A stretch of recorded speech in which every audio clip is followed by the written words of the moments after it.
Salão Verde, o espaço do meio ambiente na Rádio Câmara.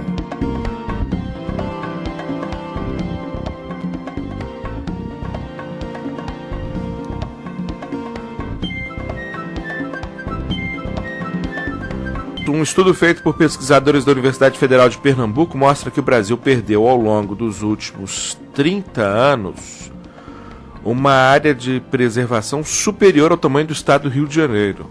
Segundo essa pesquisa científica, um dos principais fatores que provocou esse desmatamento de mais de 45 mil quilômetros quadrados nas áreas protegidas foram as obras federais de infraestrutura no setor elétrico realizadas na Amazônia.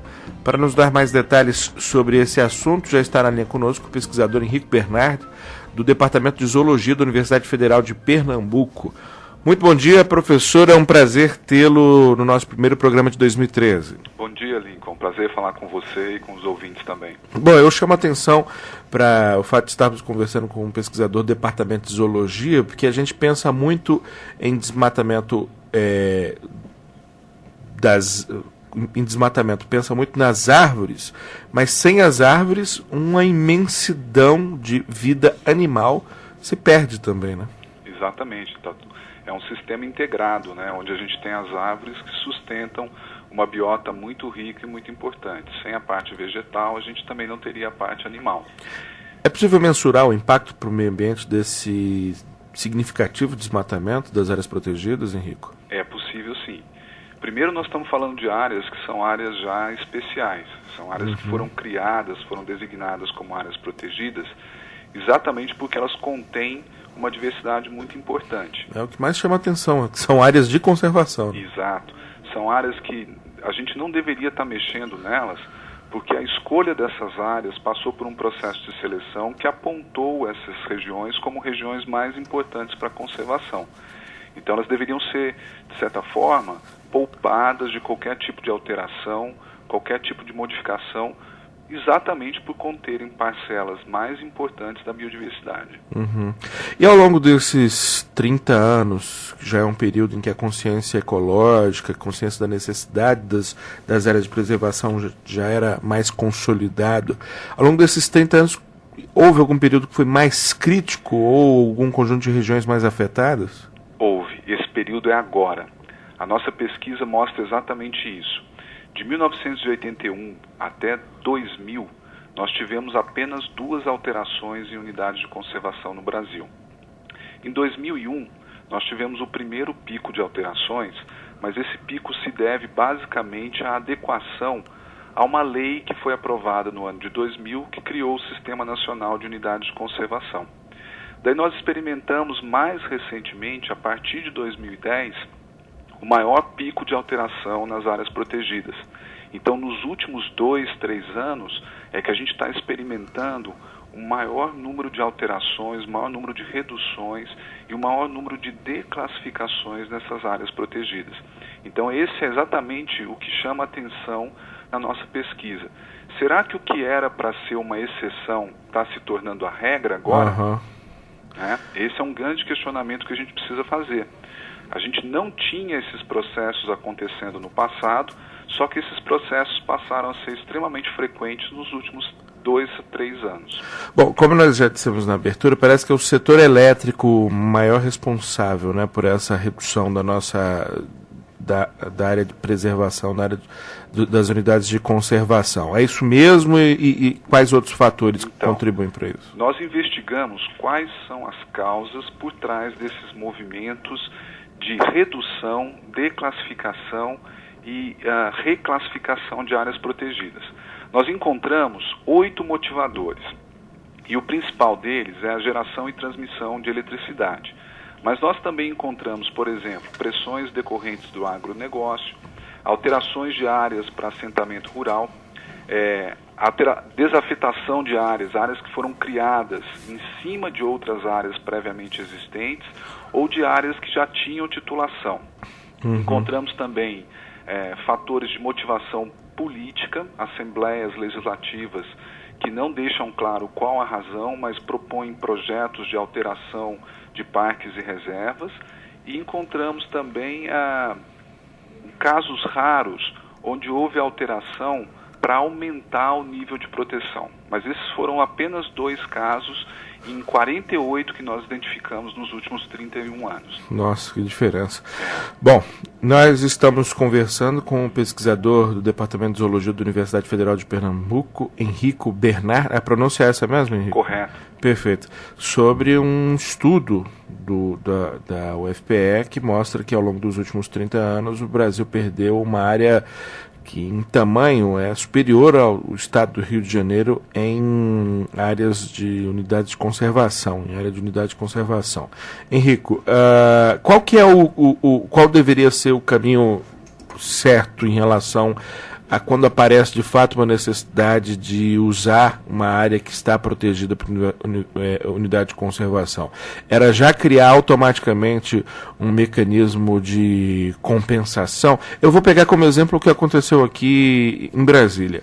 Nós temos o Parque Nacional de Brasília, né, que tem também a Floresta Nacional de Brasília, e aí o governo ele está bem na bordinha, praticamente quase dentro da cidade, e aí o governo do Distrito Federal queria uma área estratégica dessa borda aqui para fazer uma cidade digital, uma cidade voltada para o desenvolvimento tecnológico, e aí ofereceu em contrapartida uma área, se não me engano, 4, 5, 6 vezes maior de floresta, que no final das contas há inclusive muito questionamento, porque essa área que foi oferecida para se incorporar ao Parque Nacional tem ocupação humana, uma ocupação complexa, etc. Exatamente. Mas o fato é que ofereceu em troca essa compensação, entre aspas. Qual que deveria ser? Porque em alguns momentos, principalmente do ponto de vista estratégico, econômico, é complicado abrir mão de um projeto de infraestrutura por conta da conservação,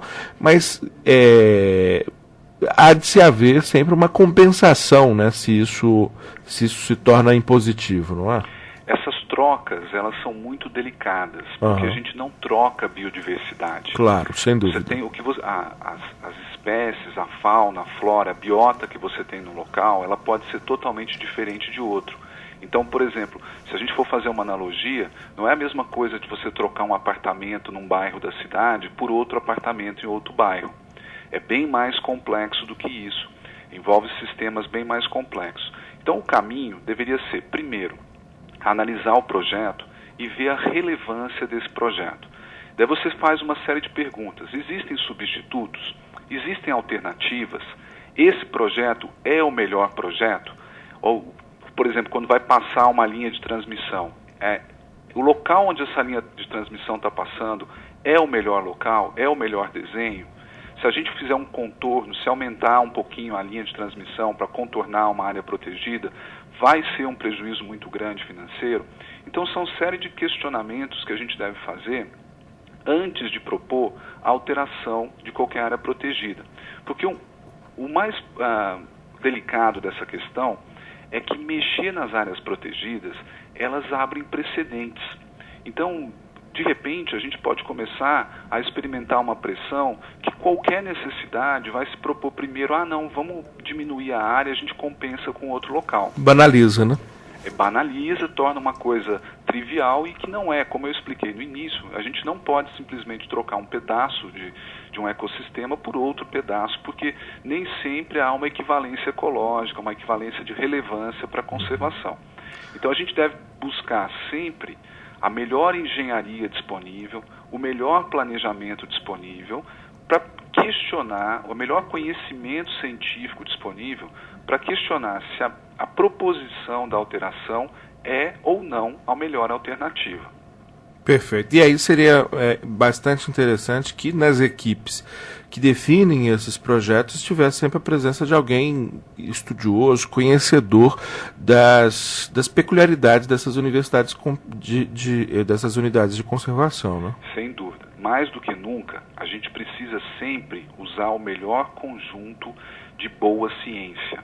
A gente está perdendo oportunidades, a sociedade brasileira está perdendo oportunidades de ouvir melhor o que a boa ciência tem a dizer em relação à conservação dos ecossistemas brasileiros. E as equipes, elas precisam ser multidisciplinares. Nós não podemos deixar que isso fique essa decisão, essa tomada de decisão, fique restrita a apenas um grupo de profissionais. As equipes precisam ser multidisciplinares para que diferentes visões possam levar à melhor decisão. Perfeito.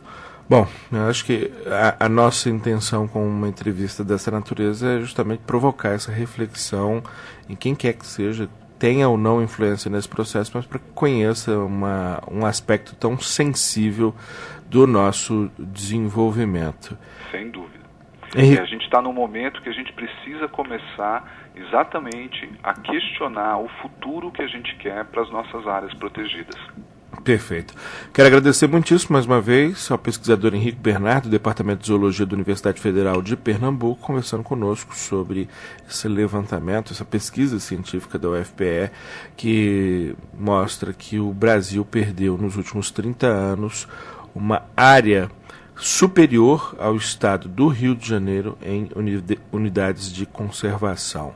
Henrico, obrigado mais uma vez e um excelente dia para você. Obrigado, estou à disposição e um prazer falar com você e com seus ouvintes. E sucesso nesse processo de alerta aí das autoridades a respeito de uma questão tão sensível. É um longo caminho, mas a gente está buscando sucesso. Perfeito.